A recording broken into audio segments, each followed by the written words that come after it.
everybody. Today we're presenting to you TAY Talks. How this started, we pretty much wanted to have a conversation, a podcast with youth and their experiences. So today, here on TAY Talks podcast, the subject of mental health, we have Andrew Carnizad joining us today on this Saturday afternoon from the LA area. How's it going, Andrew? So far, so good. It's a beautiful day in LA. Last night was a little weathery, a little rainy, but that's the beauty of California weather. Can you tell us a little bit about yourself and what are you currently doing now? What's your hobbies and what inspires you? I'm a former foster youth. I'm 25 years old. I live in the city of Azusa. Right now, I am working at Amazon Fresh and I work at Home Depot. So I currently have two jobs right now, just so I could catch up on some bills. A little situation going on, but I've always been, trying my best to like hang in there, survive whatever I do. How's your background makeup with your parents and a little bit about your family? So what's crazy? Well, the thing about me is that I've been in foster care since I was 3. Um, Within like I was like 4 or 5 years old. I was here and there. Like my mom would take care of me, or it would be my aunt and uncle. But I've always been in foster care. I've aged out when I was 18. Being I didn't really know too much about my parents. I knew my mom a lot. Everywhere she went, I always wanted to be. And um, being in foster care, kind of just like seeing her every month, just once a month, was it was just kind of depressing for me and very confusing. Even my dad, I didn't really know too much about my father. He would pop out here and there when my mom was around, but not very much. I believe when I was probably in elementary, he went to prison, and my mom was in and out of like jail. So I didn't really have a really good relationship with my mom, but I always like had that love for her, even though um, she wasn't really around. But yeah. Yeah, I think that's feelings majority of foster kids feel. Yeah. And then also, can you describe the environment you grew up in as a young adult, young child, a teenager? So I'll start with when I was a kid. I remember my first foster home. I still remember like the very night. I was with my brother Jose. We got separated from my sister. We got pulled over in a monte from. I think this my mom didn't have chairs for us in our car, and she took us away. And I remember I was very scared, and I didn't want to talk to no one. I couldn't look at anybody in the eyes. I was in a new home with a new family, and it was just like they wanted us to open up, but it was very hard. And I think that first foster home that I went to, I remember them being frustrated with us that we didn't want to talk, we didn't want to do anything because we were so scared. And then stuff like that kind of just made me even more shy, even more reason not to open up to people. And then fast forward, growing up, even like as a teenager or before I graduated, I've always had problems with focusing in school, just because I move around a lot. Even like in foster homes, I moved from place to place, different schools, different environment, and it kind of just messes with me because I was always a motivated kid, and I never, ever since I've been moving from place to place. When in high school, I just lost all motivation. I started losing inside of who I was, and I think I got depressed because I didn't know who to talk to. Everyone was new. There was a different family, a different social worker, and I was getting lost. And I think I avoided speaking out about stuff like that, like these certain events with like my therapist, just because I always learned my survival tactic was just keeping my mouth shut and just dealing with things and just living life like that. And it took a huge toll on me because even now as 25 years old, I tend to look back at like the stuff that I've been through as a kid, and I try to connect with my problems today, like with my struggles. And I think I'm in currently like lost. I'm like in the middle of trying to like figure out like where I went wrong. How was your experience in care, and what was your timeline in care? So my care between the age of 3 to 18 varies. Like there's different times in my life where I guess you could say happy. I was in a better place, and then there was times where I was like in a really bad spot. Yeah. But I would say the big event, I guess, me was when I graduated high school. Um, I think for me it was the thing that hit me the most is when a lot of people were doubting me about graduating, and I was becoming 18. I'm no longer a child anymore. I'm not that. I don't have that child spark anymore that a lot of like the therapists or social workers see in you. Um, and I remember when I graduated, nobody really showed up to my graduation, and from there, like I just like made me think like, damn, like who am I doing this for? You know, like, I didn't do it for myself. I did it for all these people who said they were gonna be there for me, and that was like a huge letdown. And since then, I think I just carried that on my shoulder, and just told myself, you know what, like f the system. I think that was when I started telling myself like, screw the social workers. I don't care about these. Like everyone, there's a huge flaw in the foster care system because I busted my ass off for this accomplishment, and they weren't there to show me. They weren't there. The people who doubted me weren't there to witness it, and that's when I started questioning like myself and my purpose in life. So I would say, this experience, I would say it was half bad because even though along the way I did meet some good people, I can't say like all the foster homes were bad. There were people who were still good. It's just certain situations um, didn't allow me to be in certain homes. I guess you can't have a roommate that's over 18. That's an automatic, like you can't live there, so they take you out. So stuff like that just kind of just frustrated me. Even after 18, like I refused like a lot of the services that DCFS offered me, even though THP programs. I think I just acted on upon like my hate and anger towards like what I went through, and I guess I would say that would be my experience from being in foster care. Yeah, that feeling of having a chip on your shoulder, you know. Yeah, and it still hurts me to this day. Like even talking about it right now, I'm kind of like getting those old feelings back because I haven't thought about that in a while, and now I'm just remembering those people who were in my life, the circle that I had, and just like that anger that I had. That I just I felt betrayed. Just like I felt like I had a social worker who just showed up every once a month just to do his job. I felt like he was just doing his job. He wasn't really helping me, and that's how I felt like at the time with a lot of my social workers. I just didn't speak upon it because I didn't know how to voice my opinion at the time because it was pretty much myself. And like I said, I've always been that quiet one. I've always been keeping my mouth shut, and now for some reason, as I'm older, I feel, I feel like I owe it to the younger youth now that, let me explain to you guys what I went through, so that way, you guys know, the realness, because it's all real, like it's real. Even though it's sad, it's like stuff people don't want to hear, but a lot of that stuff is real, and stuff.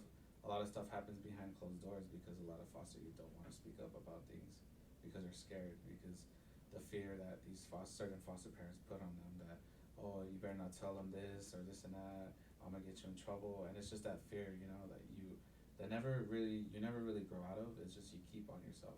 And I guess what I'm trying to learn how to do is learn how to coexist with my fears and my problems that I had as a kid. And if I do, let's say one day I do accomplish that, I'm able to like show it to like the younger youth that you're not alone in this. That there's other stories that people have came out, where we blossom out from the rainstorm or whatever. Yeah, I would say yeah, it's tough because when you're bouncing around a lot and then you come across these foster parents, you kind of get comfortable and kind of used to the situation, and you kind of just kind of don't Yeah, want to get thrown into a different place or just keep bouncing around, right? yeah, and and it's crazy how you mentioned that because I didn't realize that even as an adult, I'm moving from home to home, and I'm so comfortable with that. I think it's just because of life, how I lived as a kid. Like I move around a lot because of my job. Like, say if I get a job in Pasadena, I'll move to Pasadena. Like, I have no problem with that. Like, I don't really carry a lot with me. And I've lived in Laverne, I've lived in Azusa, I've lived like all over like LA County, and it's mainly all for jobs because I don't have a car, so I would take the bus. But sometimes if there's no bus routes, I will figure out how to make my way, but that's how I always live, and it's crazy how you say that. I'm used to it, but it's like now that you gave me a kind of a different perspective on it, but it's just like why I'm so comfortable with living that life. Like I'm not challenging myself anymore of like doing bigger things, like yeah, it's fun, it's cool, like yeah, I'm taking care of myself in a way, but I'm not really elevating in life because I'm still doing the same cycle that I was. Like I can tell you right now, like I'm doing the same thing that I was doing since like 5 6 years ago. Even though it's a different scenario situation, different jobs, but in a way it's all the same. Like for me, um, yeah, I feel like more now it's more like surviving, learning to survive than yeah, living. It's not living. We're just learning how to survive and maintain with society, and it's not a way. Like our happiness at some point is jeopardized because of all the things that we went through, foster care and stuff like that. yeah, The best way I could probably put it is you got comfortable with being uncomfortable. yeah. What are some challenges would you say aging out youth face based on your experience? I would say taking responsibility and discipline because, um, obviously we have health problems as well. We gotta take care of ourselves. I think within the years, yeah, when I was 18, the last foster home that I went to didn't really like care too much for me. It was a guy. Um, I remember I came home one night. I'm sorry, it's a little off. Little short, long story short. I came home one night late, and my dad didn't like get mad or anything. And I've always had that fear, like, oh my god, like I'm gonna get in trouble. But the moment he started showing that he didn't care about me, like in a way he. At the age of 17, I was thinking, oh, like, yeah, this guy's cool. He lets me do whatever I want. But now, during the long run, I learned that I didn't know how to take care of myself. I just wanted to do whatever I want. I wanted to live in the moment. And now that I'm 18, now that he's gone, he's not in my life anymore. All these people are not in my life anymore. I never learned how to be a responsible adult. So now that transition was a little tough. I was getting jobs, warehouse jobs. I applied to like agencies, and I thought like, oh, like I'm living a life. Like this is it. This is what I'm doing. But then suddenly I just realized like, oh, I need to find a home. I need to like do this. I'm getting older. Time. I'm not gonna be 18 forever. Like time doesn't wait for me. So I didn't really see it like that when I was aging up, growing up. I think as soon as I turned 20, um, is when I started realizing like, damn, like I didn't learn how to do anything. I didn't never got my license. I never um, learned how to like I guess go to the doctors, go to the dentist and all this stuff, making appointments, and I never asked for help either, and I never learned how to ask for help. And I think now that I'm 25 years old, um, a lot of my problems that I had when I was 18 that I could have prevented are now piling up, and I'm feeling it, as I'm growing older, and just like damn, like I didn't take care of myself within these years, like, and now I'm regretting it, and I'm like, oh, like when is that point in my life where I'm gonna tell myself like, damn, I'm messing up. I need to go get help, and then going back to the mental health thing, I hate that I mentally create these scenarios where I'm seeking help, and then I talk to myself in my head, and I tell myself, oh yeah, I did all this and that, and then I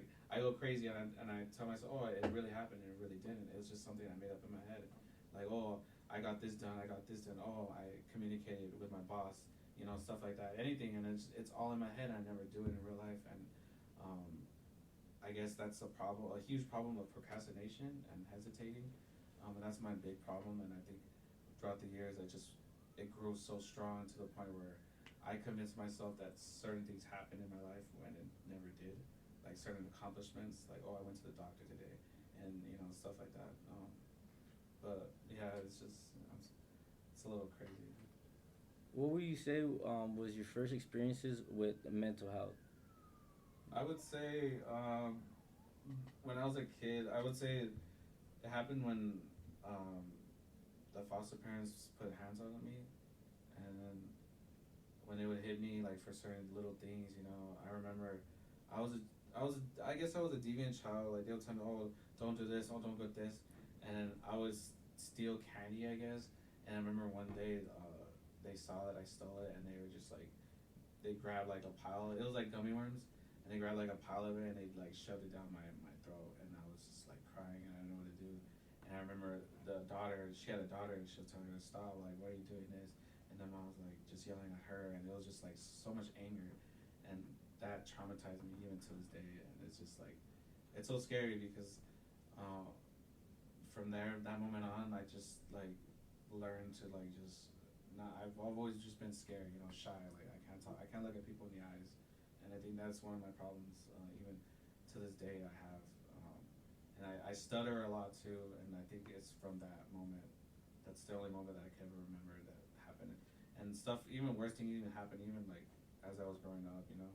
But I always look back into that moment where like, damn, like that really did happen. But I, for some reason, like, I've lived a life where I'm like, oh, I gotta toughen it out. Like, oh, I don't have a right to say about this. You know, like who's gonna want to hear about that? You know, who's gonna want to And believe it? how old were you I when was, that let's see. happened?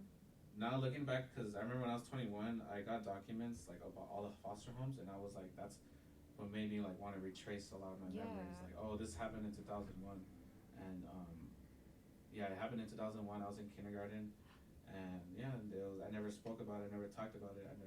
This is like literally the first time in my life where I actually speak about it. Like, you know, like no social workers, nothing ever. Like, and then that's not even the worst thing that's ever happened. I've gone through even worse, like even growing older, stuff that, oh, like you better not tell the social worker that this happened, or you're gonna go to jail, or you're gonna be homeless, or you're gonna go to a worse house. Like they give you those little scenarios like that to like keep your mouth shut about a lot of things, you know. And even then, even thinking like, oh, like that's the worst thing that could ever happen to me as a kid. But no, like there's been worse, and it's just it only gets worse as you grow older, you know. But as you grow older, you gain conscious, and you gain kind of wisdom and experience. Like, oh, like I have time to think about this now. You know, when we're kids, you don't really think about it because you're so confused. But now you get older, you get smarter, and you start realizing like, damn, like these things that like I have feelings. You know, like I'm not just like some random person. And I remember somewhat. I used to live with my brother. We grew up kind of in the same foster home, and I remember the foster family always depicted him as a bad kid. But I think now that I'm older, I realize that it was just him questioning the way they were parenting us and stuff. And then they would like, oh, look at your brother, like he's such a bad kid. He's gonna Jose would like question everybody. He wouldn't like let them bully us, and he was always the one that always like stood up against them, and he would like tell them like, oh, like they would do stuff illegally. They'll have people living in their houses, like, you know, people that shouldn't even be there, you know. And then they'll tell us like, oh, threaten us like, you can't tell this to the social worker, this and that. And Jose was the one that would tell him like, oh, I'm gonna tell the social worker this and that, like. But then they would like threaten him like, oh, let's kick. Jose needs to leave. Like, oh, they'll tell us like, oh, there's better there's worse houses out there. Like, who's gonna take you guys in? Like, no one's gonna take you in but us. They'll make us feel like that they were the only ones there for us. And that, you know, even then that was just something that I still like I'm so angry with. And it's hard to talk to Jose about certain things because but now that we're older, I'm like, bro, like we're getting older, you know. Like, I know you never forgotten any of these stuff. Like, you went through this stuff just as I went through it. We went through it together. Like, I'm not the only one, you know. So it's very hard, you know. Like, and I think the tough phase where like, oh yeah, I'm good. Like, I got this. Like, At some point, did you guys get separated from yeah, your housing? we've been separated throughout many times, and it was a lot of anger. And I think I had attached to Jose, but Jose was more like, oh, like, nah, you know. Like, I remember I was more the emotional one. Jose was more like, nah, screw this. Like, we're bad kids. Like, I remember one night I was crying like, oh, I miss my mom, miss my mom. Jose was always the one like, oh, she's never coming back. Your mom's never coming back. We're all by ourselves, this and that. Like, he was like that guy, and I was more like, oh, like the emotional guy. But then it was just weird. But I noticed it was a lot of that was his way of expressing his I guess his pain or his anger towards our situation. And me, it was more like, oh, I'm sad. But he didn't. I guess you could say he was sad or he was emotional, but he just didn't show it. And I think, you know, as a kid, I didn't see it like that. So now more older and more exploring these events, I kind of like see it now because I have more wisdom, more experience, and more ways to think of, I guess. But it's just a matter of, you know. Yeah, I think having that connection with your brother, and you know, it's always important to have that connection with your family members. And when you're in the system, sometimes the system can separate those connections that you guys have. Yeah, and it ruins connection. It ruins relationships because I've had two other brothers, siblings that they don't even remember us. Like, they don't have no memory of us. But I remember every single moment that I've had with them, and it's a little. I learned to process it, but then over the years I learned to accept it. You know, but it still hurts because like all right, I'm not as close as I was with my brothers now because they lived a different life and they don't really understand um, the stuff, you know. But I'm only talking on from my perspective. Like this is like 2015. Like I was 19 years old. They just found us. Like my mom somehow found us. You know, all families popping out of nowhere, and at the time like we were trying to connect with my brothers, but it just didn't connect because we lived different lives and we're just. I think we had egos like, oh, like I don't need my brothers. Oh, I have my own life. Like, and in my head, I was just like, damn, like I lived my whole life without them. Like, why do I need them now? You know, I was fine before I met them. I wish you guys never found me if you guys weren't gonna, you know, keep me around or whatever. You guys, I felt like you just wanted to know where I was at, like what I'm doing. Um, but it's a whole different story between my family. It's like it's crazy, but like it ruined my relationship with my brothers. You know, like I every day I create scenarios in my head, and I know it's very bad. I create scenarios with my brothers, like, oh, we're having a good time and stuff like that, and bam, snap out of it, it's not real, and I'm just like, Yeah. but sometimes I feel like it's a sickness because there's times where I convince myself like these things happen, and then when I talk to my brothers, like, oh, like I in my head I'm like, oh yeah, we opened up, we vented already, we already did all this, but we never did, and their feelings is different from what the way I'm seeing because I thought all this stuff happened and it never did, and that is very bad because I break my heart. I kind of just break. I hurt my feelings because it's just like, oh, dude, like you know, you kind of like did this to yourself in a way. Like you didn't reach out to them. Yeah, you thought you did. You're making these scenarios in your head, and they're not real. And it's just like, yeah, I wasted time. You know, like that time could have been real. I could have done it really happen, but no, I just pictured it in my head. And you know, time keeps on going. I'm getting older, and now I'm just like, I don't realize how important time is. You know, because then I had opportunities to reconnect. You know, with my brothers, and I chose not to because I I drown myself with thoughts like it's not gonna work. They're you know my anxiety is just gonna like I don't know any of these people. I try to connect with them, I just can't. There's just no connection. It's real. Like you grow up. Like I didn't grow up with them, you know, and it's just so hard to talk to them because I just don't know them like that.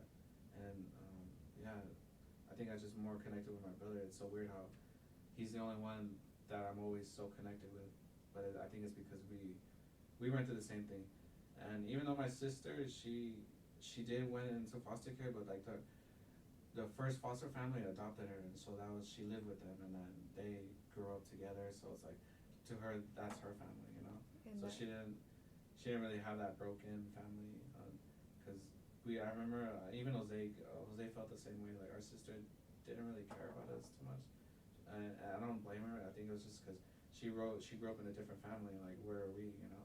it's that sibling separation. That's Yeah. a whole really big thing within the system as we speak. That sibling separation and keeping siblings together to keep that bond and supporting each other and you know Yeah. having that relationship. And I think when you're just separated, your emotions, your mental health, a bunch of stuff, you know, you don't get to understand your siblings. And once you exit the system when you're 18, 21, 24, and trying to reconnect is really hard. Yeah, it is. So, during your time in care, did you ever get offered any services like therapists, recreational activities, anything to help your state of mind, to support you with your mental health journey? I remember. I remember. I They were giving me therapy.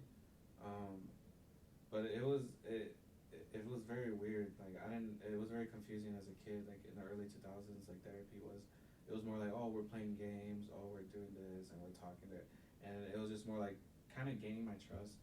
But we never really got to like, oh, what's going on in your head? Oh, how do you feel about all this? Like I've never been asked as a kid, like, how do you feel about all this foster care system? How do you feel about your mom? Like I've never been asked about it. It was more like what's going on in the house, you know, like, oh, how am I supposed to coexist in this house? Like, um, but so that was that. And then as I was growing older, I say middle school, I was getting therapy because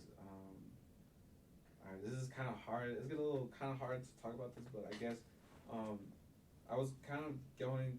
I was a little suicidal when I was in middle school. It was 2008. You know the whole I don't know what was it, the something. Everyone was losing their houses at the time in California. Oh, the recession. Yeah, that Yes. happened, and I had no idea what that was going on. So I guess on the other side of the parents' side, they were losing their home. They were getting angry, frustrated, and then one by one, I just started because it was a really big foster family. There was like 9 of us, in the one house, and I started seeing one by one getting kicked out for like the most little reason ever, and it's just like, oh, you want out, you want out, we're leaving. Oh, there's a door, and then their plan was to move to either Texas, and they gave us. It didn't feel like it felt more like an ultimatum, like either stay with us or live in a foster home and move from home to home. And it was just like it was weird, like, oh, if we didn't go with them, like we're gonna live a bad life, and that's how it was. And it was weird, but I didn't realize, like, damn, like we have so many foster kids, like they're getting paid, they need money. We don't see that as a kid, and it was very weird. Like it ended up being to where I was the last one there, and that's when the pressure started really happening. Like I felt what was weird is like their emotions, like the way they were, kind of changed once I was the only one there. It was very weird because I didn't understand what they were going through, but I knew I had an idea. Like, oh, they're going through something. We're moving to our aunt's house in a smaller home. Oh, like he just lost. He sold his car. Like he got another, like a cheaper car. Oh, he lost his job, where he's getting a new job, and it's like, yeah, stuff like that. Yeah, I think about that stuff, and it was just like when therapy at that time. I was like, oh, I'm depressed. Oh, I'm writing these journals, and I guess I wrote a journal. I was kind of reaching out to my teacher. This was like, I'm in freshman year. This is my freshman year, and I was telling her like, oh, like I'm sad. I don't feel happy. Like I want to kill myself and this and that.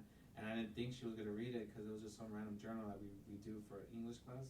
And then she showed it to the principal, and then they had a whole meeting like, oh. And then what was weird, the weirdest part was my counselor pulled out a lot of these like stuff that I had when I was a kid, like stories that I drew, poems, all this stuff talking about like demons and it was all mainly video games, but they saw it, like it was just crazy how they kept all these things, but I never knew it, Like I had a little booklet like talking about like people dying, killing, and all that, but it was really just like these video games, and I never really explored into that, but it was just like, oh, he just wrote that he wants to kill himself. No, he's a bad kid. Oh, now I got put into like a hospital. They were like interviewing me, and then right there, it was like the only people that I had to look up to, or the people that I wish there was there for me, they were never there for me. The foster family. When I went to the mental hospital, that was it. They kind of just like walked out on me, and then I was in there.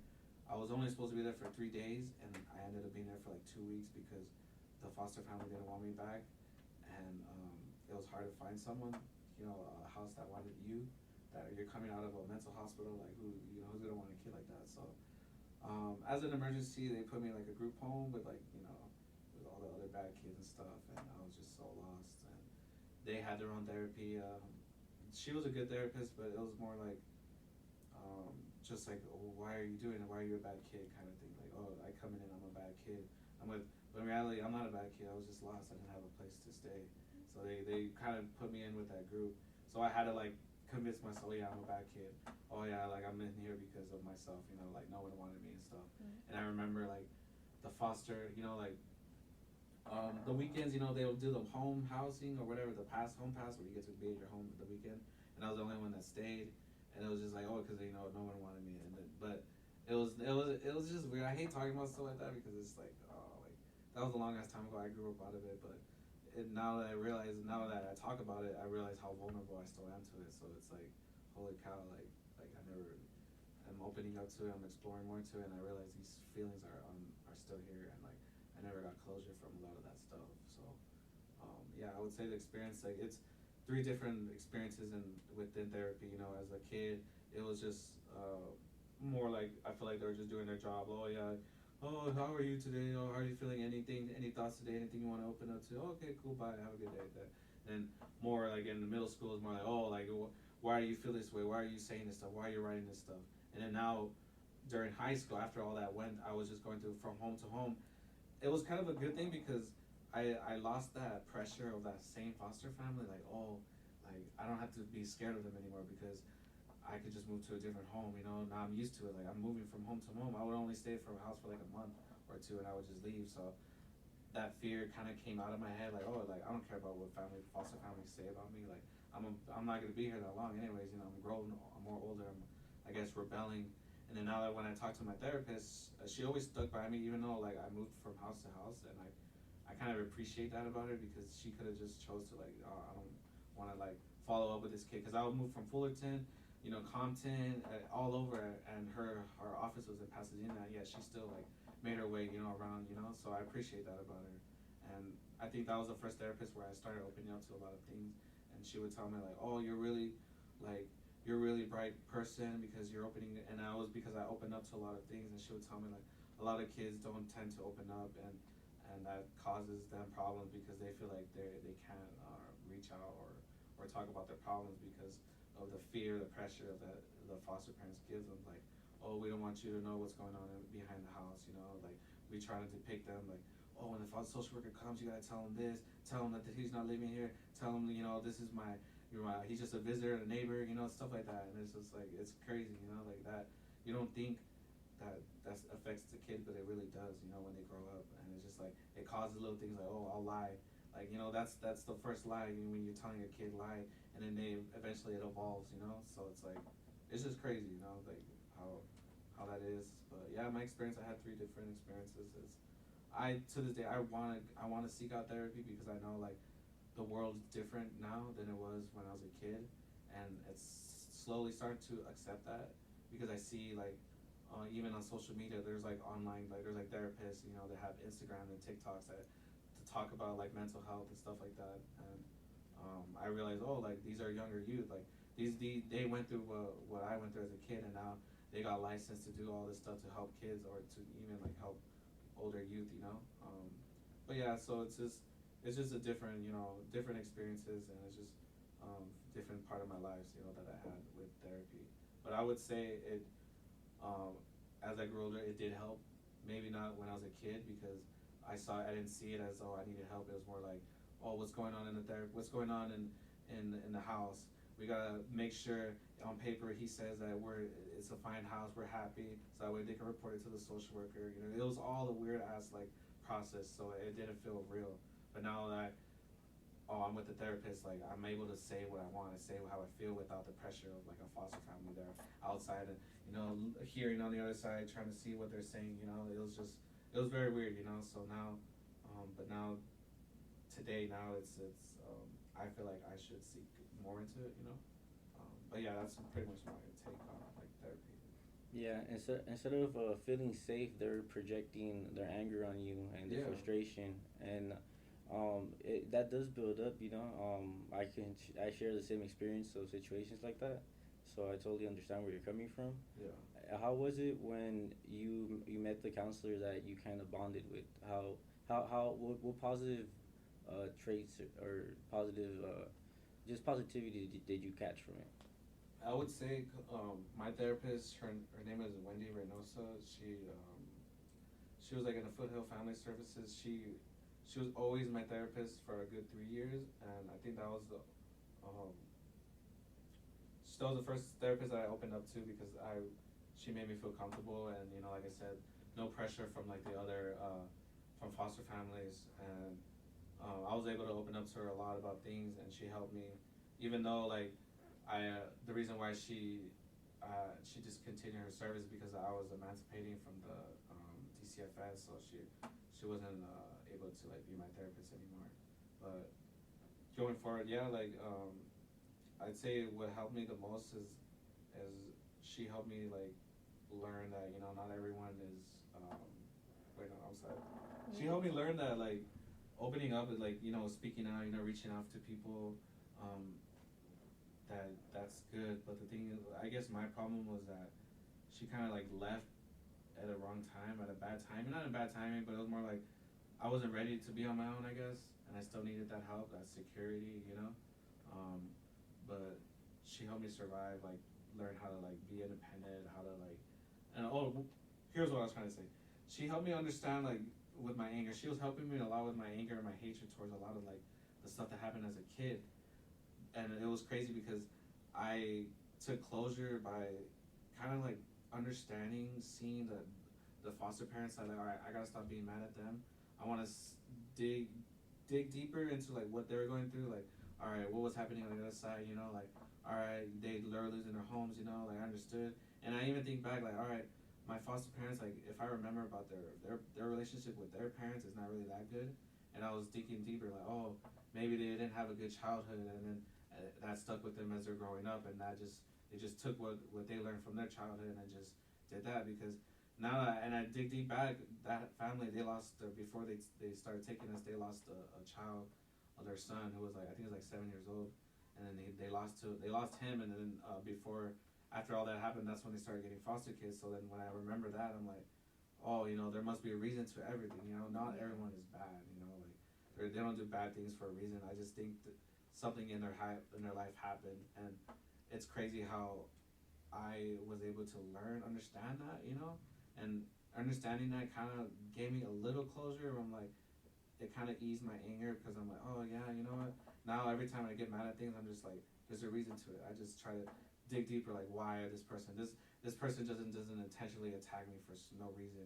There's got to be something, you know, that or something that happens to them, and I think that helped me a lot with even dealing with everyday stuff. You know, like random person, you know, having a bad day at work or someone, you know, giving you being a rude customer, or whatever. Now it gives me more perspective, and that's something that I learned from her.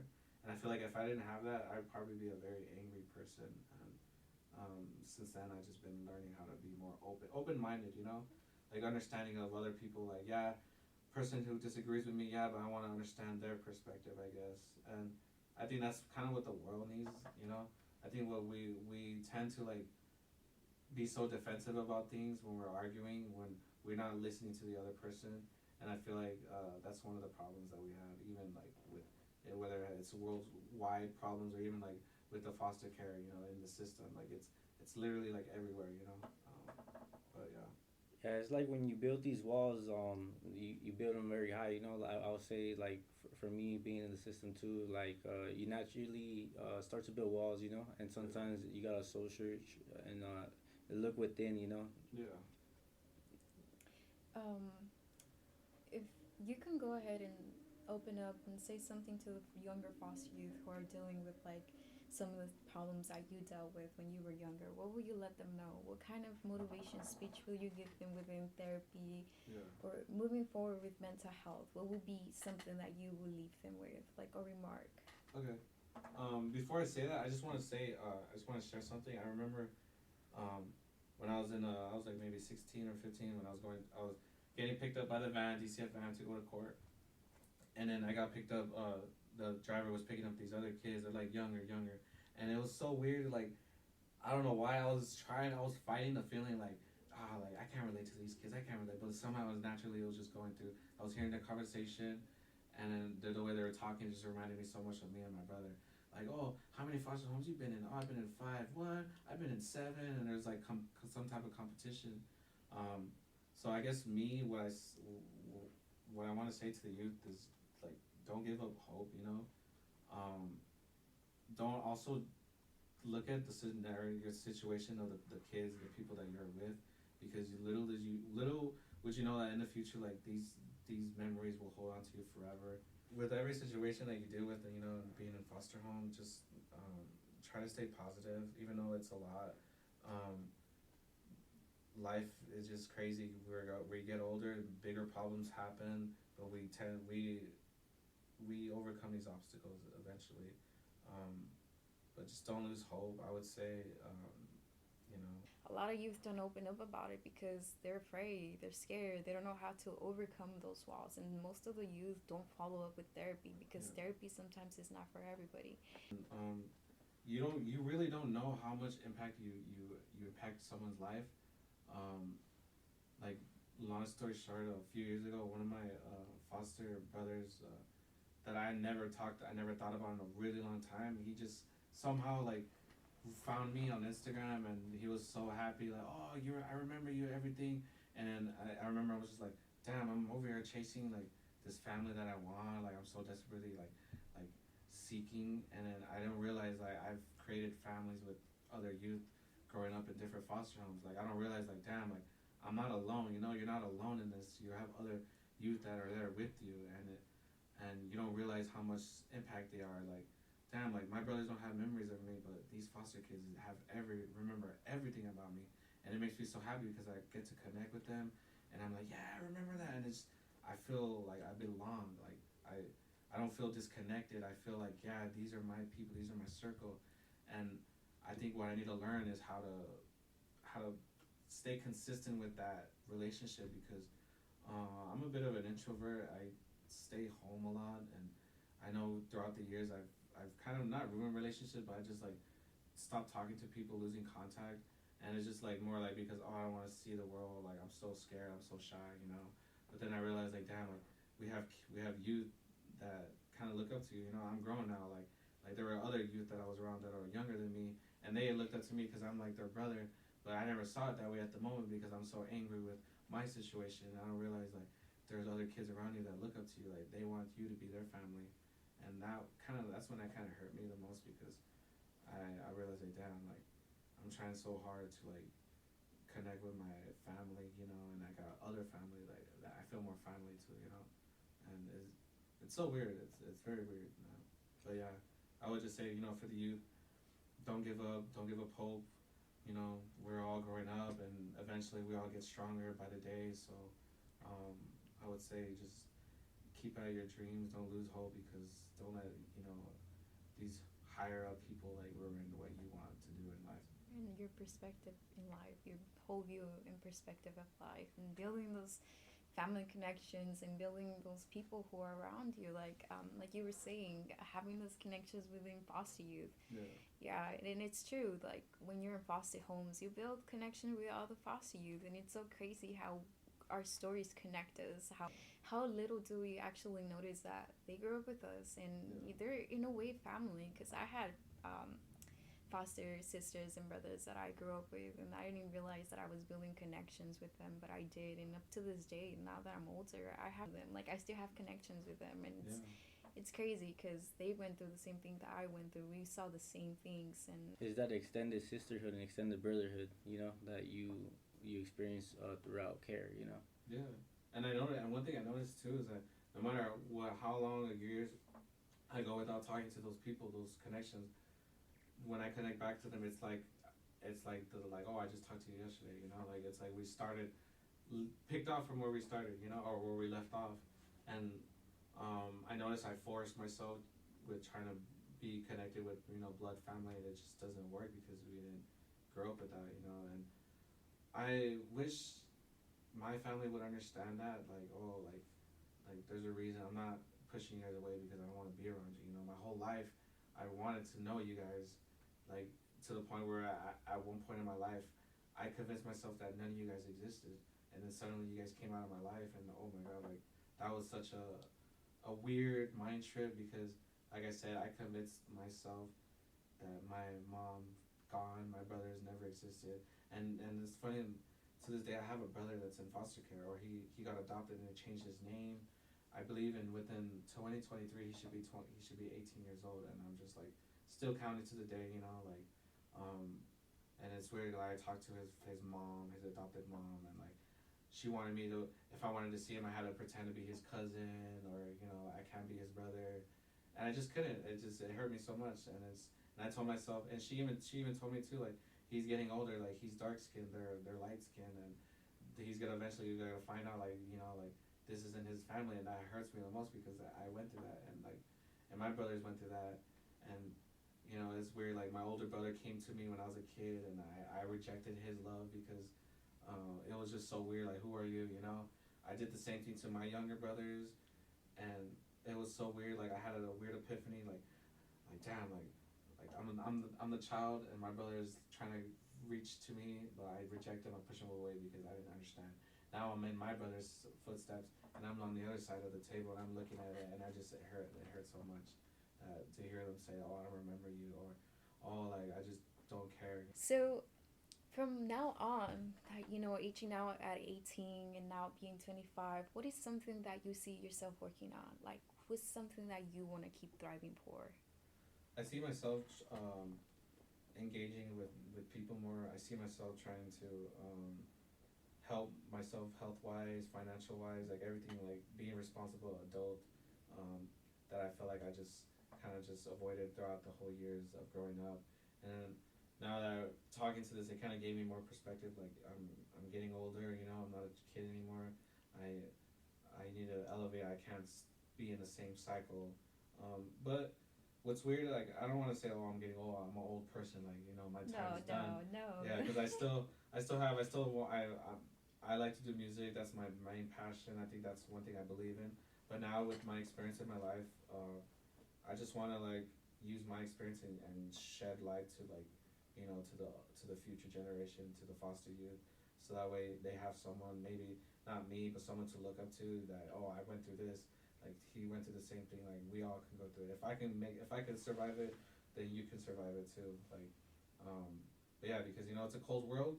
It's a cold world when you have no one. When you feel like you have no one to talk to, like this, I feel like it's a good way to show kids like, yo, we have hope. Like we're not gonna be homeless. We're not just some like future statistics. Like oh yeah, I'm gonna end up in the streets by the age of 18. You know, you're getting that. People are telling you that when you're like what 13. Mm-hmm. You know, middle school. So I would just say, just keep believing what you say, what you believe in, and I believe, you know, as a kid, I've done poetry, and to this day, it evolved to like music, you know, stuff that I'm doing for myself.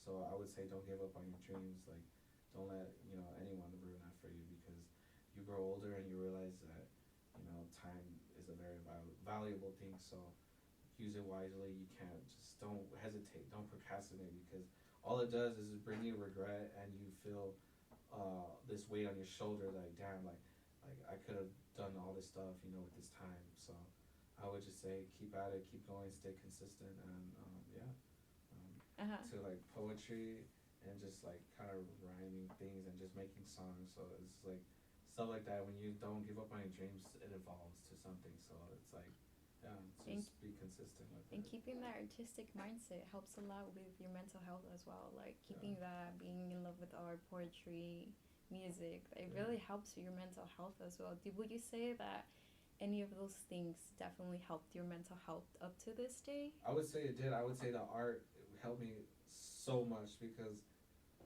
I finally found a talent without having to be depressed and staying in bed. Like, and after school, just being all sad, I found art. I got into art class, and I had no idea I was able to do all these skills that I learned. You know, like, and I took it so serious. Like, on my free time, I would just draw, and I would listen to music, like ambient music, and do that. I doubted myself. I never thought I was able to draw all these things, and I had so much passion, and I got motivated.